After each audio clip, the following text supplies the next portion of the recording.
दो तस्वीरें आपको दिखा रहे हैं। एक तस्वीर बीजेपी मुख्यालय की है और साथ ही दूसरी तस्वीर संघ मुख्यालय की है। राष्ट्रीय स्वयंसेवक संघ के मुख्यालय में भी किस तरीके से झंडा वंदन किया गया उसकी भी तस्वीर आपको दिखा रहे हैं। संघ प्रमुख मोहन भागवत इस मौके पर मौजूद हैं। उन्होंने भी राष्ट्रध्वज को सलामी दी। राष्ट्रध्वज फहराया गया और उसे सलामी दी गई। दोनों तस्वीरें आपको दिखा रहे हैं किस तरीके से सलामी देने के लिए पहुंचे राष्ट्रीय स्वयंसेवक संघ के प्रमुख सरसंघ चालक जिन्हें कहा जाता है मोहन भागवत, और उससे पहले जेपी नड्डा जो कि बीजेपी के अध्यक्ष हैं, उन्होंने भी बीजेपी मुख्यालय में दिल्ली में दीनदयाल उपाध्याय मार्ग पर जहां बीजेपी का मुख्यालय है वहां पर झंडा वंदन किया और साथ ही झंडे को सलामी दी। राष्ट्रध्वज को सलामी के लिए बीजेपी के तमाम कार्यकर्ता पदाधिकारी बीजेपी अध्यक्ष के साथ साथ वहां जो सुरक्षाकर्मी मौजूद थे वो भी अपने गणवेश में अपनी यूनिफॉर्म में नजर आए। हमारे सामने कौन सा कर्तव्य है वो हमारे ध्यान में आता है। संविधान बनाना स्वतंत्र देश का, उसको लागू करना, ये तो एक बात है ही, परंतु उस संविधान को हमने अपने आप को दिया है तो उसका पालन करना ये भी बात है।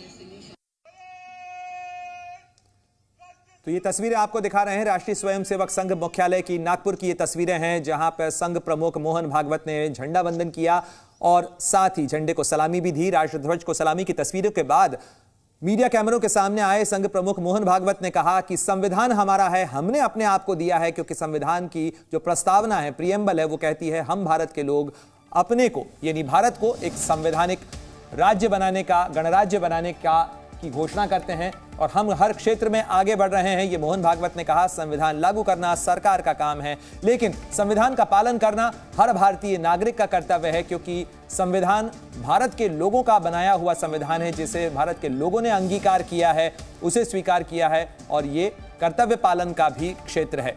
हम हर क्षेत्र में आगे बढ़ रहे हैं, ये मोहन भागवत ने कहा। सरकार संविधान के हिसाब से चलती है, ये भी मोहन भागवत ने कहा। इस अवसर पर संविधान लागू करना सरकार का काम है, लेकिन संविधान भारत के सभी लोगों का है और संविधान का पालन करना भारत के हर नागरिक का कर्तव्य है।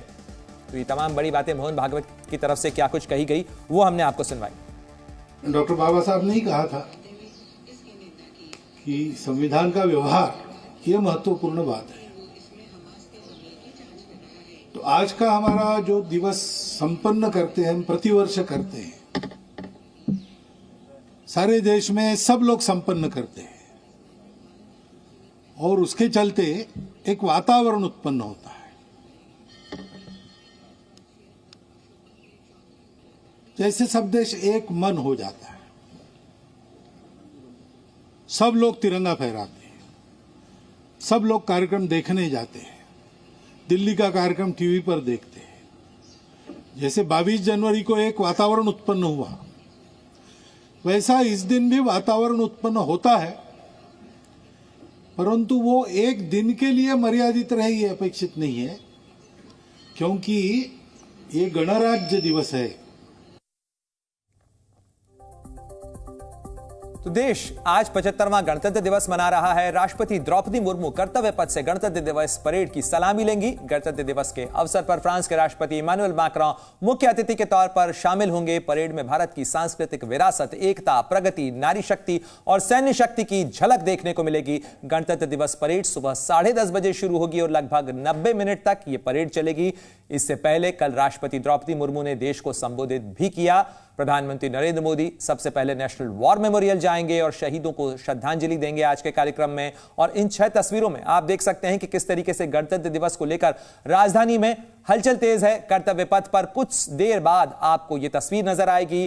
कदम ताल करते हुए भारत की सैन्य शक्ति का नजारा देखने को मिलेगा। साथ ही आपको देखने को मिलेगी वहां पर सलामी लेती हुई भारत की राष्ट्रपति भी और साथ ही भारत की नारी शक्ति भी। और यह पहला अवसर होगा, एक अनोखा अवसर होगा जब सबसे बड़ी संख्या के अंदर भारत की महिला सैन्य शक्ति कदम ताल करती हुई कर्तव्य पथ पर नजर आएगी और उन्हें सलामी लेती हुई जो भारत की सुप्रीम कमांडर हैं, राष्ट्रपति हैं, वो भी नजर आएंगी। गणतंत्र दिवस के मुख्य अतिथि फ्रांस के राष्ट्रपति हैं, लेकिन इससे पहले आपको बता दें कि कौन कौन नेता अब तक भारत के गणतंत्र दिवस समारोह में शामिल हो चुके हैं। तो अगर बात की जाए 2015 से, तो बराक ओबामा अमेरिका के तत्कालीन राष्ट्रपति वो शामिल हुए थे। इसके अलावा 2016 में फ्रांसवा ओलांद जो कि फ्रांस के राष्ट्रपति थे उस समय, वो शामिल हुए। इसके अलावा मोहम्मद अल नाहयान 2017 में थे। 2018 में 10 आसियान देशों के नेता गणतंत्र दिवस परेड में शामिल हुए थे। साथ ही दक्षिण अफ्रीका के राष्ट्रपति सिरिल रामाफोसा 2019 में,